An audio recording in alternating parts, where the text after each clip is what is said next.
Pour que ça bouge, un espace d'échange et d'apprentissage entre jeunes, pour les jeunes. Pour que ça bouge, des reportages, des chroniques et la bonne ambiance pour les jeunes. Pour que ça bouge, un environnement décontracté autour des thématiques discutées par des jeunes assistés d'un consultant. Pour que ça bouge, c'est tous les mercredis à 16h sur la 94.3. Ça va bouger sur Radio Cotonou.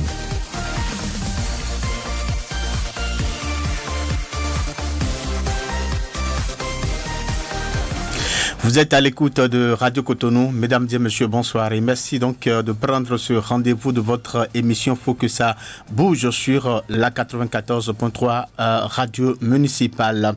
Merci de cette fidélité sans cesse renouvelée. Les parents sont une source d'influence importante pour leurs enfants quand vient le temps pour ces derniers de penser à leur avenir et au choix de leur carrière. Cette influence peut être tout autant positive que négative, mais aussi fort subtile. La tribune Faut que ça bouge de ce jour s'intéresse donc à la préoccupation à travers le thème ci-après. Imposition du choix professionnel aux enfants, quelles en sont les conséquences? Imposition du choix professionnel aux enfants, quelles en sont les conséquences? C'est la thématique de ce jour et nous savons que vous êtes nombreux à l'écoute pour véritablement prendre part à cette émission. Pour en parler, je suis dans ce studio avec Godwin Akanda. Godwin, bonsoir. Bonsoir, Samson Ok. Comment vous allez? Ça va très bien chez vous? Je vais très bien aussi. Alors, de l'autre côté de la baie vitrée, lui, il a pour nom Patrice Bédia. C'est donc lui qui conduit techniquement cette émission. Devant nous dans ce studio, c'est bien Job Chikpe pour la prise d'image. Ces images et bien évidemment qui vont nourrir la plateforme de Radio Cotonou après.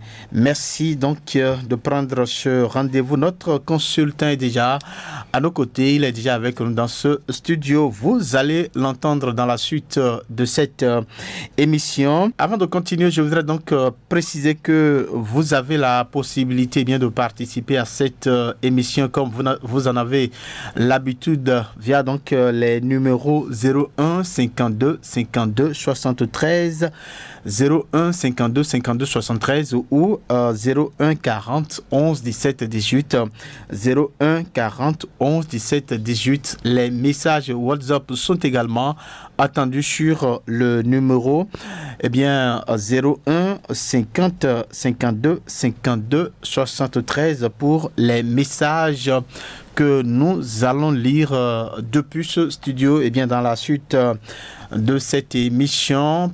Au micro principal, pour coordonner tout ceci, je suis Samson Ok. Merci. On fait juste une petite transition et on aborde la première rubrique de cette émission.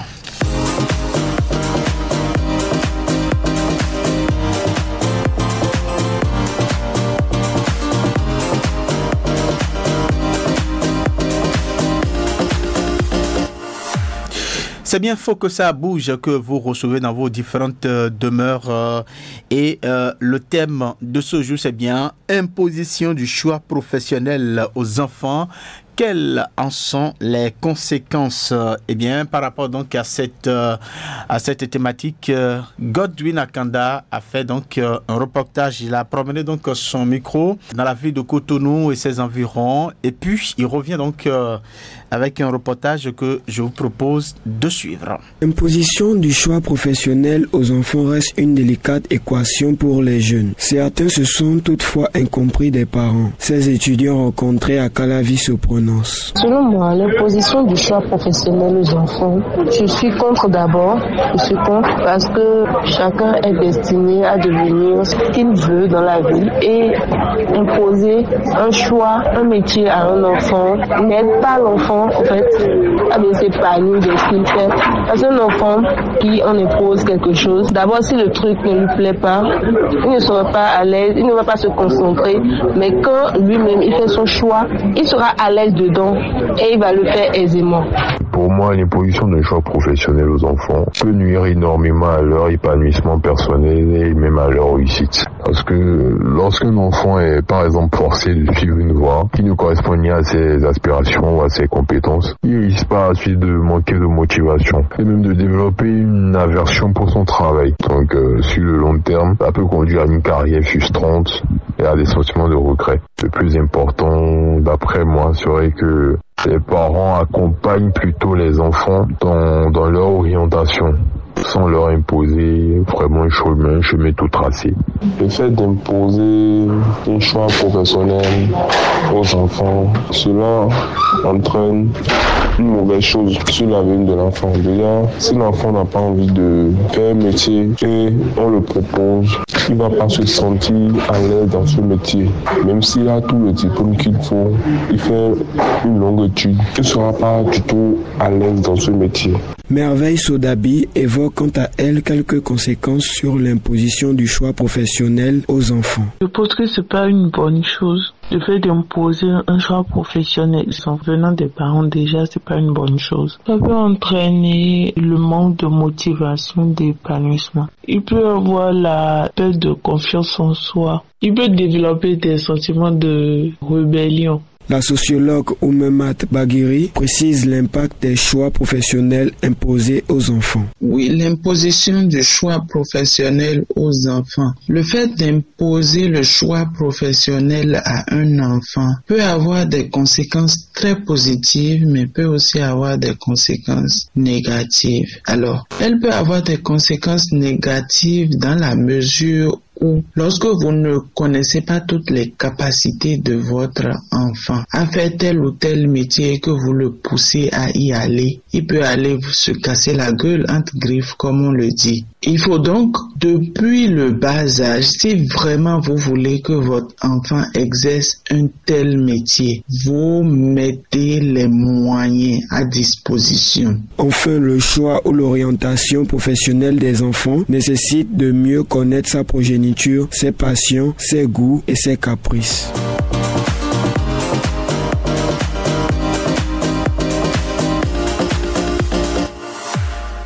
Merci à vous, Godwin Akanda. Godwin, voilà votre reportage que nous venons donc de suivre. Est-ce que vous pouvez tout de suite et maintenant partager quelques moments forts pendant que vous étiez en train de réaliser ce reportage? Donc, vous partagez quelques moments forts avec nous.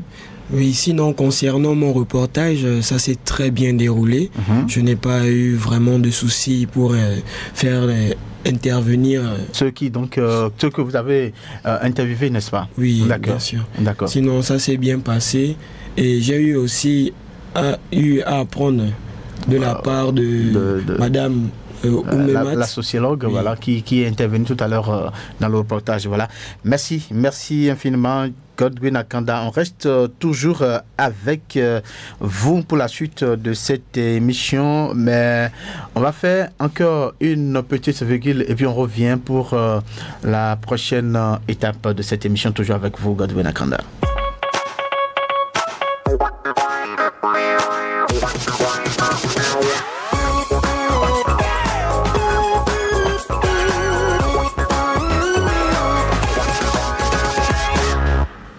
Godwin Akanda, c'est toujours vous. Vous avez fait donc le tour de la toile. Hein? Alors, dites-nous, qu'est-ce que ceux que vous avez donc consulté sur le net, qu'est-ce qu'ils ont dit par rapport à cette thématique-là? Pour cette rubrique de Que dit la toile sur le sujet, l'imposition du choix professionnel aux enfants, le site Alesia dit que le rôle de parents est de donner autant de racines que des ailes à leurs enfants.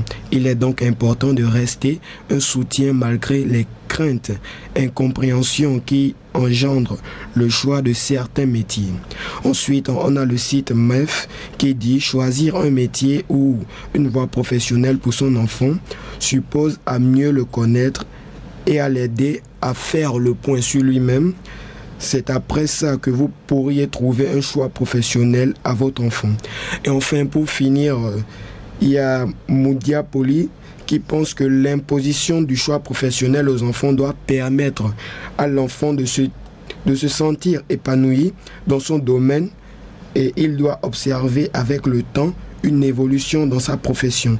Si le parent accompagne bien son enfant sur sa décision, il pourrait obtenir de meilleurs résultats. Merci à vous, Godwin Akanda. Et donc, c'est le condensé donc, de la toile, n'est-ce pas? Oui. Alors, vous-même, donnez-nous votre avis. Dites-nous, quand on parle de l'imposition, quand les parents arrivent à imposer ce choix personnel, ce choix professionnel, j'allais dire, à leurs enfants, quelle lecture donc vous faites de ce comportement-là?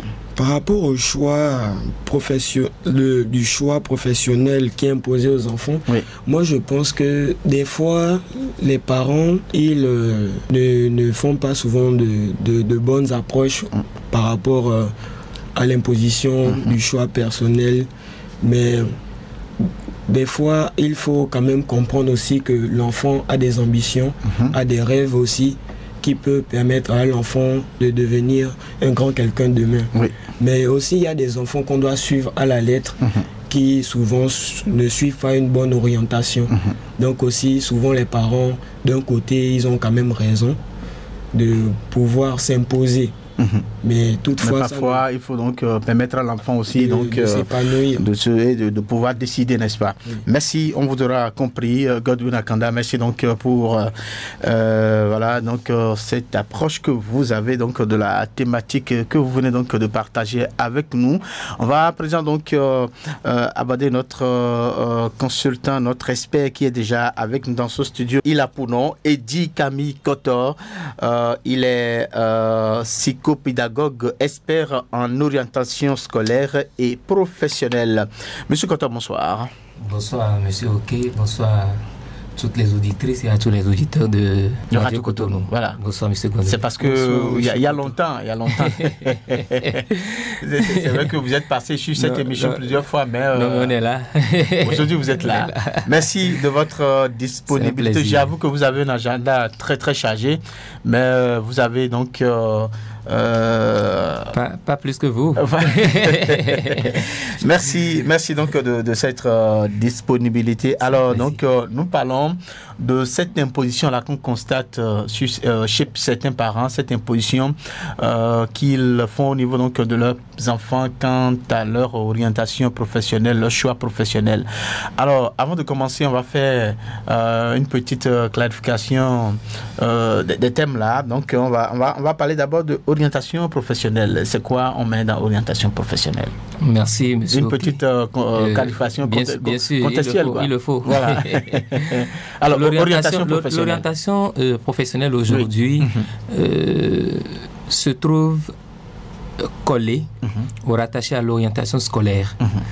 Et l'orientation scolaire, c'est ce processus-là qui permet de donner la voie à suivre à un apprenant qui arrive en fin de cycle. Je prends l'exemple d'un apprenant qui vient d'avoir le certificat d'études primaires. Une première orientation scolaire peut se faire à ce niveau. À ce niveau. Parce qu'à partir du collège, il n'y a pas que l'enseignement général, il y a l'enseignement technique, il y a la formation professionnelle qui est déjà possible à partir de la classe de 6e. Oui. Pour quelqu'un, par exemple, qui voudrait faire la série G, série G1, G2, G3, à partir de la 6e déjà, on peut l'orienter et lui permettre de faire la première année AC, la deuxième et en troisième année, il passe le certificat, le CAP. D'accord. Pour quelqu'un qui voudrait faire un lycée technique agricole, par exemple, lorsqu'il arrive en classe de 4e, tel que c'est conçu aujourd'hui, il lui est possible d'entrer au lycée. Donc, l'orientation scolaire peut commencer dès qu'on a obtenu le certificat d'études primaire, CEP. Et peut, CEP, et peut aller au-delà lorsqu'on a obtenu, par exemple, le brevet d'études du premier cycle, le BPC.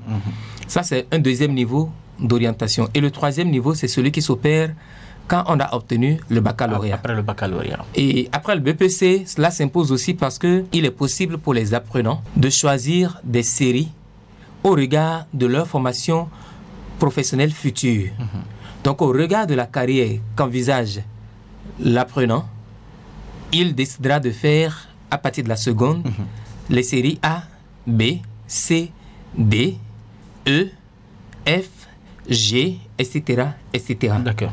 Et donc, l'orientation professionnelle, comme je le disais, c'est ce processus-là qui permet d'indiquer à l'apprenant la voie à suivre au regard de ses prédispositions intellectuelles, de ses compétences, mais aussi de ses aspirations professionnelles futures. Et c'est justement cela qui découle sur l'orientation professionnelle. Parce que c'est... Voilà, le choix professionnel. Le choix professionnel. D'accord. C'est au regard, donc, des décisions qui ont été prises en amont, plutôt que le choix professionnel peut être opéré de façon conséquente. Donc, quand on a fait une bonne orientation scolaire, il n'y a pas de raison que le choix professionnel ne soit pas efficient et bien orienté ou bien opéré. D'accord. Le choix professionnel, donc, a pour objet de déterminer la profession la mieux adaptée à un enfant, à un apprenant, au regard de ses aptitudes, de ses capacités et de ses goûts. D'accord. Maintenant, quand on parle de choix professionnel, on va bien au-delà des aptitudes, des passions et des goûts de l'individu. Parce qu'il y a beaucoup d'autres, aspects qui englobent ou qui entourent un choix professionnel pour qu'il soit bénéfique pour celui qui opère ce choix-là. Aujourd'hui, beaucoup de jeunes se plaignent parce qu'ils n'ont pas eu ce guide, ils n'ont pas eu cette boussole. Voilà, ils n'ont pas pu donc ils n'ont pas pu jouir de conseils. Voilà, ils n'ont pas suivi les différentes étapes parce que le système malheureusement ne le permet pas. Mais mieux, ils n'ont pas eu des personnes indiquées pour leur donner la voie ou le chemin à suivre. Voilà. Ici, nous parlons donc de l'imposition de ce choix-là par les parents. On se pose la question de savoir, est-ce que c'est bon qu'un parent puisse imposer ce choix professionnel-là à son enfant?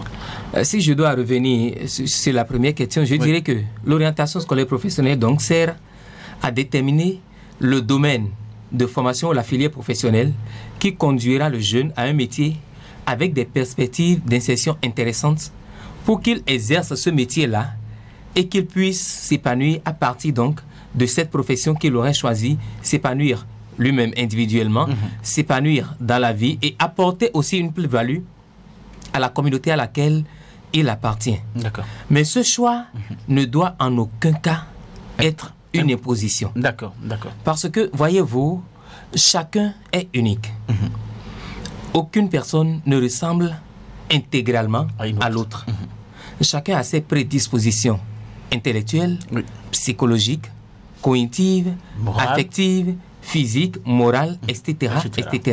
C'est supposé que lorsque quelqu'un a excellé dans un domaine, si je prends un apprenant A qui a excellé dans un domaine, l'apprenant B peut ne pas exceller dans le même domaine parce qu'ils n'ont pas les mêmes prédispositions, ils n'ont pas les mêmes compétences, les mêmes aptitudes. Et c'est justement pour cette raison qu'on ne peut pas imposer un choix à un enfant, à un apprenant, à un jeune, parce que c'est lui qui sera face à ce métier demain. Et donc, si c'est un métier ou une filière qui n'a pas désiré, il peut arriver en cours de chemin des blocages, des difficultés qu'il ne pourra malheureusement pas surmonter parce que ce n'est pas de son propre chef qu'il a opéré ce choix-là. Ça a été un choix imposé. Et donc, le conseil, c'est que les parents, les géniteurs... Nous allons par la suite revenir donc sur les conseils pratiques par rapport à la thématique. Mais en répondant à la question, je dis que l'imposition du choix de filière ne doit pas exister. D'accord.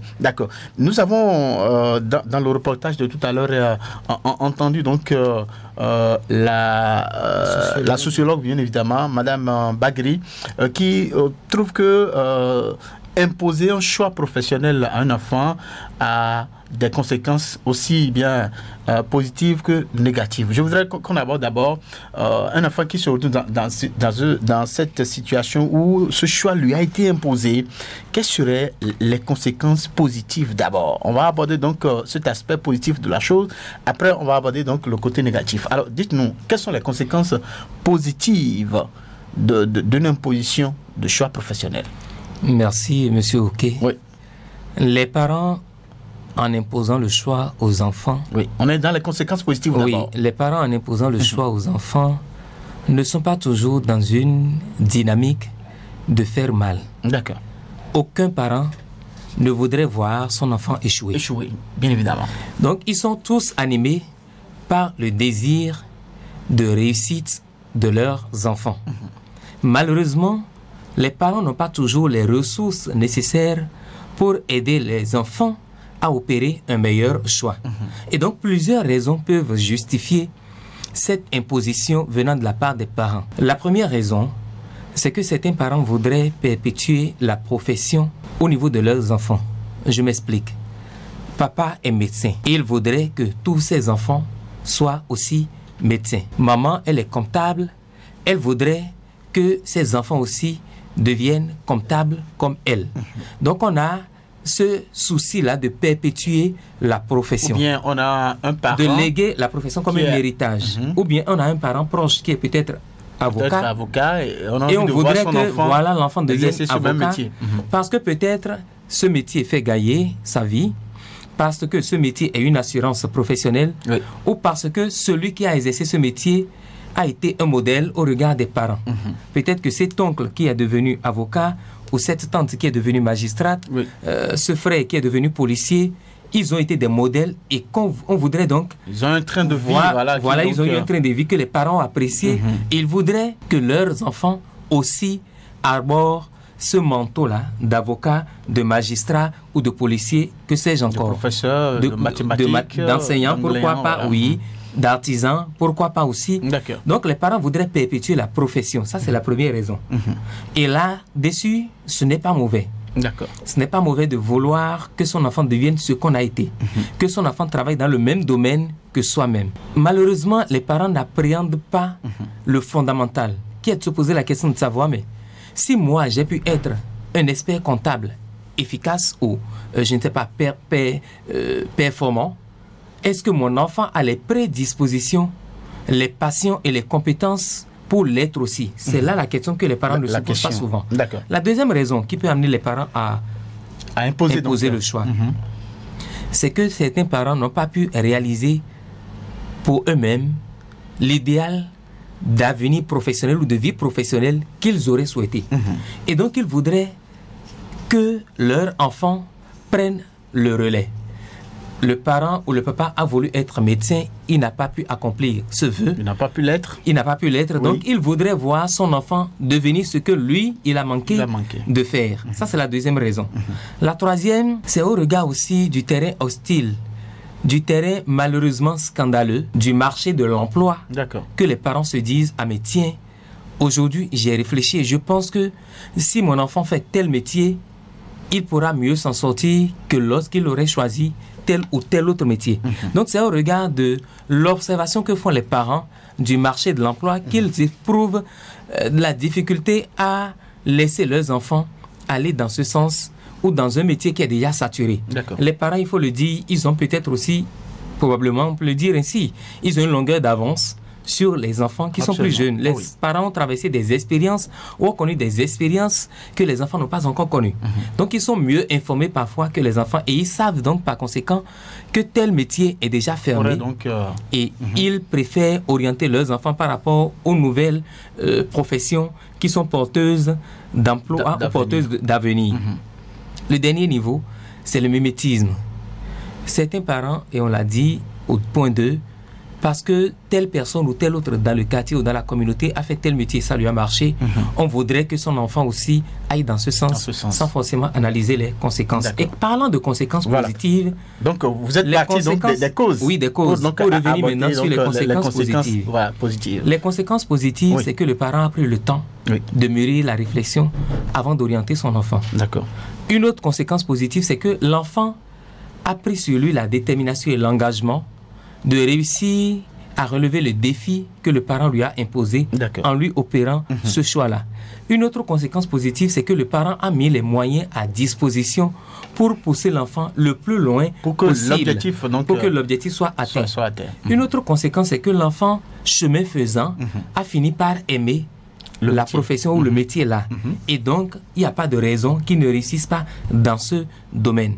Il peut arriver aussi que l'environnement qui entoure ait contribué efficacement à aider et à soutenir l'enfant pour qu'il s'en sorte.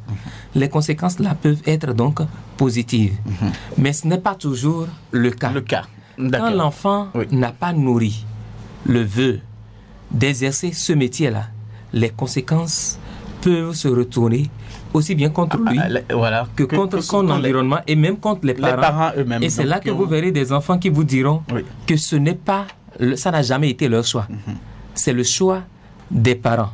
Et ça, c'est devenu aujourd'hui une réalité ordinaire. Monnaie courante aujourd'hui. Où vous rencontrez des enfants, des jeunes qui vous disent que c'est les parents qui leur ont imposé ce choix-là. Et quand on parle de parents, ce n'est pas que papa et maman, c'est parfois aussi les frères et sœurs, c'est parfois l'entourage, c'est parfois les aînés sur qui les plus jeunes comptent pour opérer le choix. Et parlant de conséquences négatives.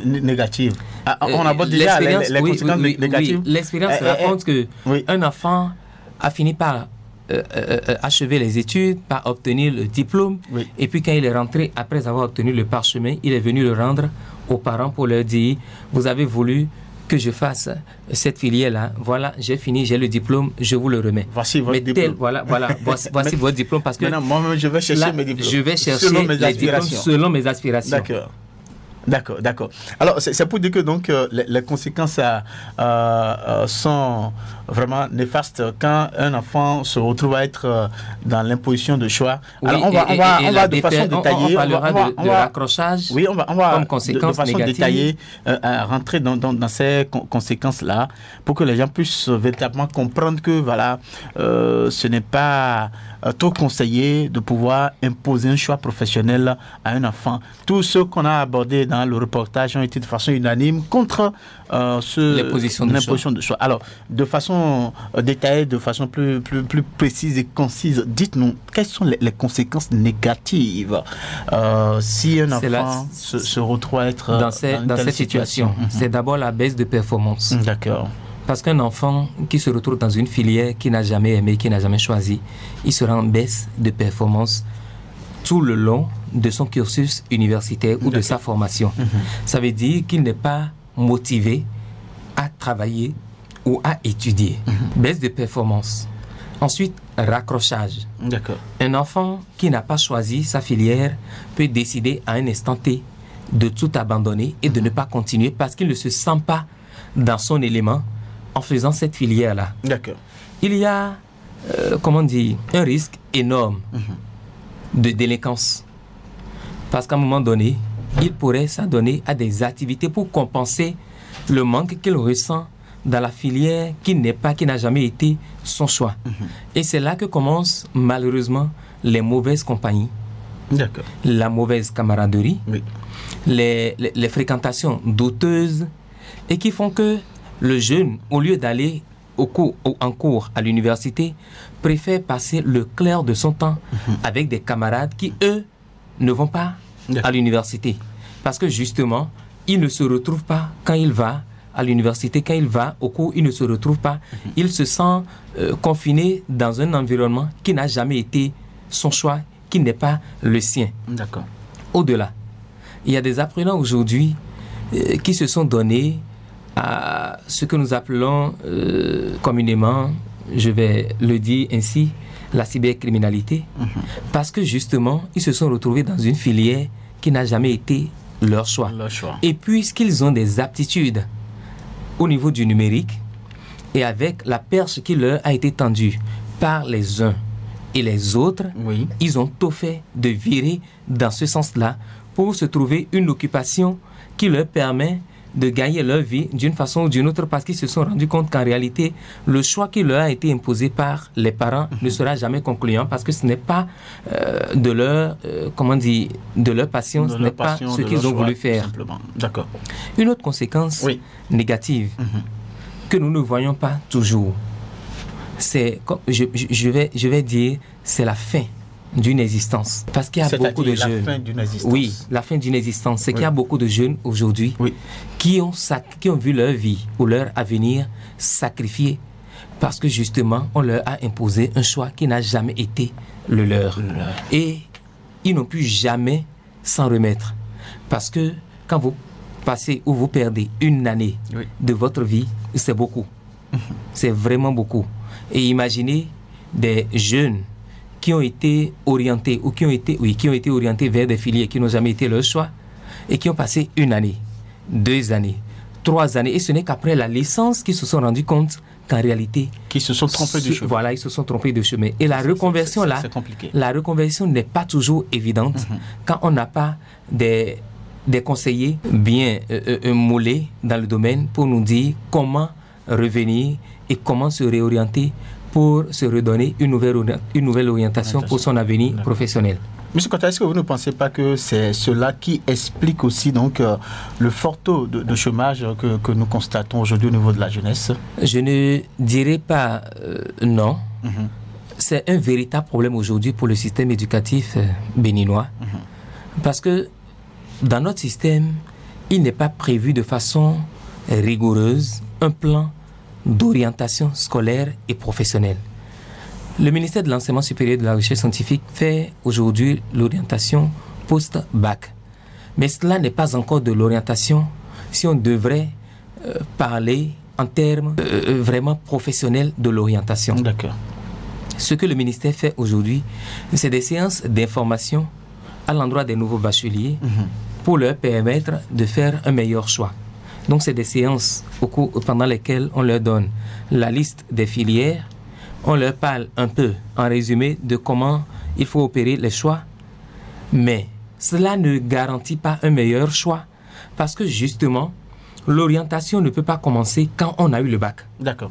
L'orientation doit démarrer plus tôt, et je l'ai dit, après l'obtention du CEP, après l'obtention du BPC, avant qu'à l'obtention du baccalauréat, on puisse confirmer les choix premiers qui ont été faits. D'accord. Et si vous permettez, l'orientation respecte un certain nombre de principes. Le premier principe, c'est de permettre à l'apprenant de demander ou de se demander de s'interroger sur ses passions et ses centres d'intérêt. Confucius dira, choisis un métier que tu aimes et tu n'auras pas à travailler un seul jour de ta vie. Ça veut dire que la passion, elle est déterminante pour faire un meilleur choix. Donc, la passion et les centres d'intérêt. Qu'est-ce que j'aime faire le plus? Est-ce que j'aime venir en aide aux autres? Est-ce que j'aime le plus soigner les autres? Est-ce que j'aime prendre soin des autres? Est-ce que j'ai la passion pour le numérique, pour l'informatique? Est-ce que j'aime les métiers manuels, les travaux manuels? Est-ce que j'aime les faire? Est-ce que c'est plutôt quand je réfléchis le plus ou quand je voyage? Est-ce que c'est le tourisme qui est ma passion? C'est des interrogations que les enfants doivent pouvoir formuler pour aller faire un meilleur choix en partant de leur centre d'intérêt et de leur passion. D'accord. Monsieur Kota, on va évoluer très rapidement parce que là, il faut d'ici quelques minutes qu'on fasse la connexion avec les auditeurs. Je rappelle que les numéros pour appeler, c'est bien 50 52 52 73 ou 40 11 17 17. Alors, je voudrais, avant qu'on arrive à ce niveau, je voudrais que vous nous dites quel serait alors le rôle réel des parents dans ce choix-là. Parce que, qu'on veuille ou non, en tant que parents, ils ont vraiment leur mot à dire. Alors, à défaut d'imposer ce choix à un enfant, quel serait le rôle les parents sont les accompagnateurs. Je dis toujours que les parents sont les premiers éducateurs. Ils connaissent mieux que quiconque leurs enfants. Si un enfant est capable de réussir dans tel ou tel autre domaine, les parents sont les premières personnes à pouvoir le dire parce qu'ils ont vu les enfants grandir. Dans l'environnement familial, les parents ont observé leurs enfants.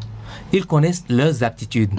Donc les parents, on ne peut pas les mettre de côté, les écarter quand arrive le moment du choix de filière.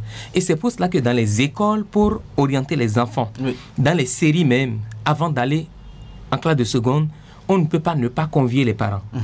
On doit inviter les parents. Et quand je parle d'orientation scolaire dans les écoles, une séance d'orientation doit faire intervenir les enseignants, tout au moins le professeur principal, le censeur qui est l'autorité, l'apprenant lui-même, et les parents, et finit par un expert en orientation scolaire ou un psychologue de l'orientation scolaire et de l'éducation, pour que ce ne soit pas comme on a toujours fait, c'est-à-dire qu'on regarde les moyennes, les performances obtenues en mathématiques ou en PCT pour orienter vers les séries C ou D, et lorsque l'enfant travaille en français ou en anglais ou en histoire géo, on le rentre en série littéraire. Non, ça n'a pas de sens. D'accord. Aucune orientation ne se fait de cette manière. On devrait faire intervenir les parents, l'enseignant qui connaît le mieux, les enseignants qui connaissent mieux l'apprenant, le spécialiste de l'orientation, le censeur ou l'autorité compétente de l'école, et c'est toutes ces personnes-là réunies qui doivent statuer sur un meilleur choix de filière. Donc les parents, on ne peut pas les mettre de côté. Ils doivent intervenir. Mais leur intervention ne doit pas être une imposition. Ils n'ont pas à imposer le choix. Ça doit être une discussion collégial.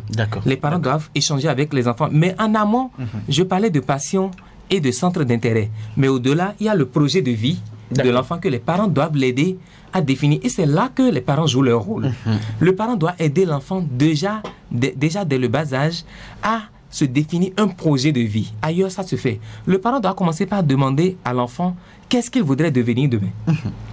Et au regard donc des réponses que le parent et l'enfant donnent, les parents doivent savoir comment lui indiquer le meilleur choix, la meilleure direction, pour que les informations que l'enfant a données quand il avait 5 ans, ce ne soit pas de l'eau versée sur le dos du canard. C'est les parents qui doivent faire attention à ces détails-là.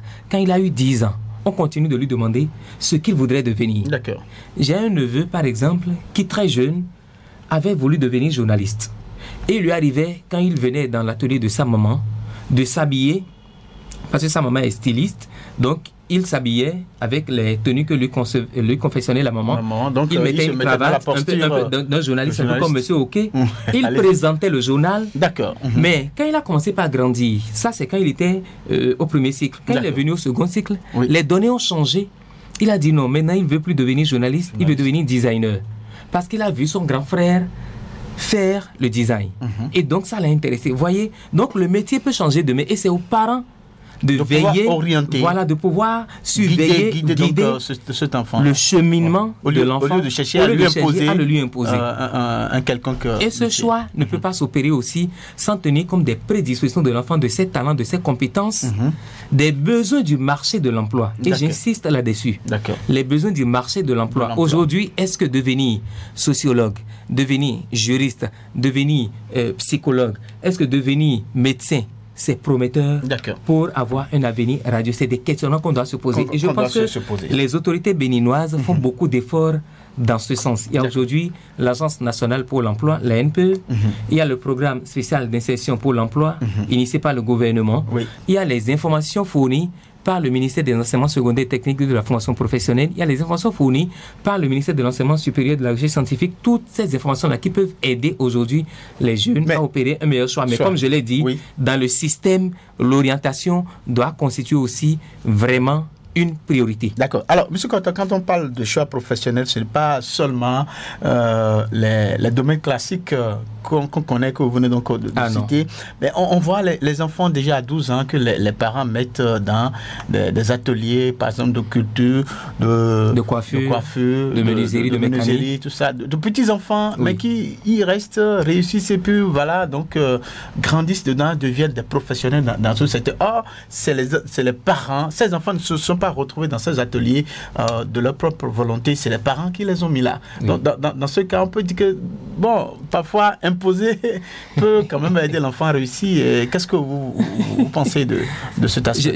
En fait, c'est parfois par la force des choses que les enfants en bas âge se retrouvent en apprentissage, ce qui ne devrait pas être le cas. Il faut, la loi a prévu un certain âge pour que les enfants aillent en apprentissage, tout au moins à l'adolescence. D'accord. Mais les enfants qu'on retrouve à l'âge de 8 ans, de 10 ans, de 11 ans, en apprentissage, c'est un crime contre ces enfants-là. Il y a un âge requis pour aller en apprentissage. Et ce n'est pas mauvais, parce que, voyez-vous, il y a ce qu'on appelle aujourd'hui l'éducation de base, qui, selon les informations, c'est jusqu'au niveau du BPC. Maintenant, c'est allé jusqu'au niveau du baccalauréat. C'est dit que tout enfant doit au moins avoir le baccalauréat avant d'être orienté vers X ou Y domaine. Tous les enfants et les enfants qui n'ont pas la chance d'aller à l'école. Mais tous les enfants n'ont pas forcément. Mais on n'est pas obligé, on n'est pas tenu d'imposer aux enfants d'aller tous en classe de terminale avant de leur permettre de trouver leur chemin. Et c'est justement pour ça aujourd'hui que le gouvernement travaille à installer chez nous, on va mettre en place les lycées techniques pour permettre aux apprenants, quand ils sont en classe de 4e et 3e, d'aller vers les lycées et la formation technique et professionnelle. Maintenant, je pense que ceux dont vous parlez devraient même revenir, un peu comme on le faisait en temps de l'école nouvelle. Au moment du programme d'éducation de l'école nouvelle, il était possible pour les enfants, dans les écoles, après les cours classiques, d'apprendre ces métiers-là dans les écoles. La couture, la menuiserie, l'agriculture, la cordonnerie. C'était possible hier. Et je pense que ça doit encore être possible aujourd'hui. Et ça permettra de résoudre ce que vous posez comme problème, le problème du chômage. Ça veut dire qu'un enfant qui allait à l'école... On va continuer à sensibiliser les parents. Et surtout les autorités. On va permettre aux auditeurs d'appeler, mais il y a Godwin donc, qui s'impatiente par rapport à une préoccupation là très rapidement.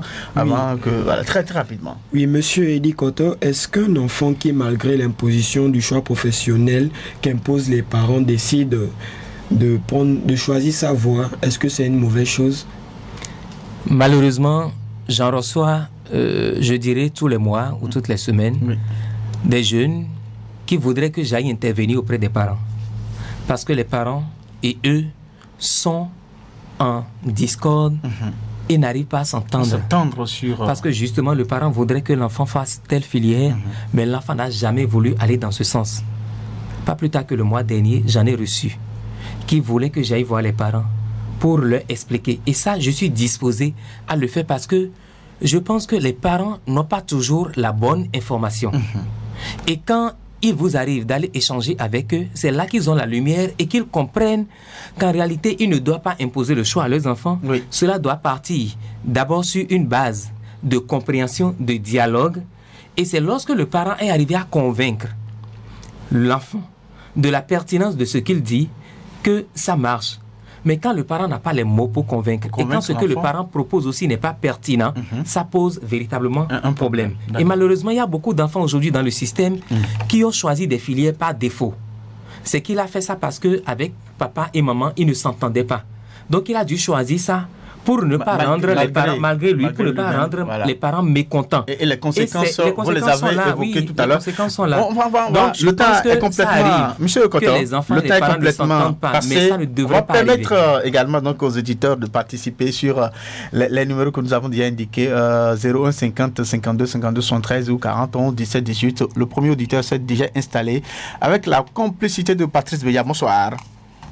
Bonsoir, monsieur Santorki. Oui, bonsoir. Monsieur Bernardin Fabi. Bernardin Fabi. Oui, je salue vos invités. Oui, monsieur Koto. Bonsoir, monsieur Fabi. Oui, je vous remercie beaucoup pour les détails que vous faites. Et je suis très content. D'accord. Merci. Bon, les premières personnes qui doivent orienter les enfants, c'est les parents, selon moi. D'accord. Parce que si tu suis tes enfants, tu suis leur cahier, tu suis leurs épreuves, tu es obligé de savoir où va ton enfant. Et si tu vois que ça ne va pas de ton côté, tu es obligé de te rendre à l'école ou bien appeler une personne qui connaît dans ce domaine pour pouvoir orienter ton enfant. Moi, je l'ai fait pour mes enfants. Je l'ai fait parce que je les suis. Monsieur Fabi, vous avez imposé un choix à vos enfants ou à un enfant et ça a marché, c'est bien ça? Je discute avec eux d'abord. D'accord. Je les regarde et je leur pose la question. Toi, tu le fais quoi dans ta vie? Toi aussi, tu le fais quoi? Et déjà, je regarde dans leur manière de faire, leur manière de parler. Et je sais déjà que je dois les orienter par rapport à ça. D'accord. Et celui qui est dans le monde spirituel doit aussi consulter de ce côté-là. Et ça marche. D'accord. Donc, c'est ce que moi, j'ai fait par rapport à mes enfants. Ok. Et ils sont bien dans leur domaine. D'accord. Merci. Voilà, donc c'est une expérience que vous venez donc de partager avec nous. Merci à vous, monsieur Fabi. Et donc, pour cette contribution, alors, on va prendre un autre auditeur sur 50, 52, 52, 73 ou 40, 11, 17, 18. Nous parlons donc de l'imposition du choix professionnel aux enfants par les parents. Et notre consultant donc a expliqué les conséquences aussi bien négatives que positives dans ce choix-là. Alors, c'est le moment donc de recevoir des appels. Un autre auditeur, bonsoir. Allô?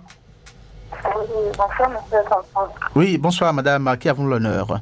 C'est madame Lucie à l'appareil. Madame Lucie, vous nous appelez d'où, madame Lucie? Je vous appelle de Saint-Jérôme. D'accord. Allez-y, vous êtes à l'écoute. Ok, je remercie votre invité. Oui. Bonsoir, madame. Je l'ai suivi de long en large. D'accord. Et je vois que normalement, nous, en tant que parents, on doit normalement suivre nos enfants pour pouvoir les orienter dans le choix de leur filière ou bien de leur métier. Bon, un enfant que tu as, la seule fois que tu lui poses la question, toi tu veux faire quoi dans ta vie, peut-être après le CCT, tu veux faire quoi, l'enfant te dit, bon, que lui n'est pas encore, il ne sait pas encore ce qu'il veut, mais tu lui proposes n'importe quoi, il te dit non, que tout ce que tu lui proposes n'est pas bon. Ah, là, j'évolue, c'est vrai, il est encore au premier cycle, mais moi, je me dis déjà après le CCT qu'il faut qu'on l'oriente. Et tu lui proposes quelque chose, il te dit non, que ce que tu proposes, non, je ne veux pas ça, je ne veux pas ça. On peut faire quoi dans ce cas? Voilà, d'accord. Selon vous, est-ce que dans ce cas, il faut que le parent tranche? Parce que le temps... Voilà, on va prendre encore notre auditeur. Bonsoir, on va y revenir après. Bonsoir, auditeur en ligne. Bonsoir. Oui, bonsoir, à qui avons l'honneur? Je m'appelle Simon Nassis Rolon. Simon Nassis Rolon, vous nous appelez d'où? De Révier. De Révier. D'accord, allez-y. Je voudrais dire que c'est le cas. Et il faut forcément que les parents tiennent compte du choix de l'enfant. Parce que l'enfant a observé à suivre. C'est pourquoi les maîtres, les enseignants, ont un système de leur demander qu'est-ce que tu ferais dans l'avenir. Les enfants choisissent. Et par rapport d'observer dans le milieu. D'accord. Maintenant, l'observation en fait l'aptitude. Parce que je vais être enseignant, je n'ai pas l'aptitude. Je peux observer le comportement de quelqu'un, je ne peux pas avoir l'aptitude. Donc, il faut qu'on se dise l'aptitude de l'enfant. Et le parent observe tout ça à la maison. D'accord. Et maintenant, il va à l'école pour discuter avec le psychologue pour que l'orientation soit correcte. Et pour permettre à l'enfant de réussir finalement. Merci. Et on peut considérer aussi le marché de l'emploi qui est devant vous. Comment mettre l'enfant n'importe comment et n'importe où. Merci. Merci à vous, M. Narcisse Rolon, pour votre contribution. On vous a 5 sur 5 compris. Alors, on va revenir sur... voilà, on revient dans ce studio, M. Kotor. Alors, M. Fabi a dit que, bon, voilà, les premières personnes... à orienter les enfants, les parents, les parents. Nous l'avons dit. Il allait jusqu'à donc proposer donc une formule, le côté spirituel. Qu'est-ce que vous avez à répondre à cela? Je pense que nous sommes chacun est libre. Oui. Le Bénin est un État laïque. Absolument. Et donc chacun au regard de sa religion peut faire les consultations nécessaires si il pense que c'est important pour opérer un meilleur choix. Et ça, c'est notre culture. On ne peut pas nier cela. Des gens l'ont fait, ça a marché. Et donc, c'est supposé que c'est possible d'aller dans ce sens. Et ça aussi, c'est de la science. C'est de la science qu'il faut reconnaître. Et si des gens sont, pratiquent cette formule-là et que ça marche, c'est tout à l'actif des enfants. On ne va pas refuser. Cela vient en fait pour conforter ce qui est déjà imaginé au regard des performances de l'enfant à l'école. Et puis par ailleurs, chez le blanc par exemple, on parle de tests de personnalité, tests d'aptitude, tests d'intelligence et tout ça peut concourir en fait à opérer un meilleur choix. Et revenant à la question de Madame Lucie, voilà. J'allais enchaîner. Le choix est difficile pour beaucoup d'enfants. Son enfant est encore au premier cycle. C'est vrai qu'il faut déjà commencer par lui poser la question. Et j'en ai connu qui ont eu le bac et qui ne savent que faire. Aujourd'hui, si vous prenez 10 nouveaux bacheliers, 9 vous diront qu'ils ne savent que faire. D'accord. Donc, face à cette réponse que les enfants donnent aux parents, ils demandent est-ce qu'il faut... Non, il ne faut pas imposer. Il ne faut pas imposer. Prendre sa responsabilité. Non, la responsabilité du parent n'est pas d'imposer, mais de trouver le meilleur consensus. Et comment? Parce que là, déjà, la première des choses, c'est de continuer à observer l'enfant. D'accord. Le responsabiliser pour des tâches à la maison, le responsabiliser pour des tâches familiales, le mettre à l'épreuve dans les organisations, c'est-à-dire les événements qui arrivent en famille, le mettre à l'épreuve pour voir dans quoi est-ce qu'il excelle. Il y a des enfants, par exemple, qui sont tout le temps collés à leur mère qu'elles sont à la cuisine. Il y a des enfants qui arrivent à rafistoler les chemises, à arranger les chemises quand c'est déchiré. Il y a des enfants qui aiment réparer les appareils à la maison. Par exemple, un téléphone a un souci, ou bien dès que les parents achètent un téléphone, c'est l'enfant puis qui est peut-être encore en 6e ou au primaire, qui arrive à installer les applications sur le téléphone donc, de leurs parents. Donc, c'est déjà des indices auxquels les parents peuvent faire attention. Oui, il y a des enfants qui aiment prendre soin des invités, c'est-à-dire des visiteurs. Il y a des parents qui aiment prendre soin d'eux. Donc, des enfants qui aiment communiquer, vendre, faire des affaires, créer de leurs mains, réparer des appareils, défendre les autres, la passion du numérique, tout ça doit être donc, en tant que parent, on doit observer tout cela au niveau des enfants. Voilà. Et pour Madame Lucie, je voudrais dire, elle peut expérimenter, par exemple, l'insertion en entreprise. C'est-à-dire pendant les congés, puisqu'on demande à l'enfant ce qu'il aimerait faire, qu'il n'a pas encore une vue claire. Pendant les congés, on peut lui permettre d'aller faire une semaine dans un centre de formation en couture, dans un hôpital ou dans une clinique, pour observer les gens, les médecins travailler, ou bien dans un champ pour observer les agriculteurs travailler. Ou plutôt, je ne sais pas, dans un atelier de coiffure, pour lui permettre d'explorer les centres professionnels pour voir ce qui pourrait lui devenir une passion, ce qui pourrait l'attirer et le captiver. Donc des expériences en entreprise. Donc, elle pourra, ou l'enfant pourra déterminer, bon voilà, j'aime ceci ou j'aime cela, et ça va l'aider à opérer un meilleur choix. Et je voudrais dire, si vous permettez, pour finir, rapidement, les notes ne suffisent pas pour opérer un meilleur choix. Les parents ne doivent pas imposer de choix à leurs enfants. Et les autorités doivent revoir aussi le dispositif d'orientation scolaire dans les écoles et dans les universités. Entre parents et enfants, on doit préconiser le dialogue, les échanges et les consultations des personnes expérimentées pour opérer un meilleur choix. Et je parlerai des tests d'aptitude, d'orientation, d'intelligence et de personnalité pour aider. Et pour Madame Lucie, si c'est que nous sommes contactés, on peut toujours apporter une contribution. Merci à vous, Monsieur Cotot, donc pour les réponses à apporter aux préoccupations, les conseils que vous avez donc donnés pour conclure cette émission. Merci infiniment de votre disponibilité. Donc, nous avons parlé donc de l'imposition du choix professionnel aux parents, les conséquences avec vous, nous les avons abordées. Merci aux uns aux autres de nous avoir suivis. Le prochain rendez-vous, c'est bien le mercredi. God, merci. Job, merci. Patrice, merci. À bientôt.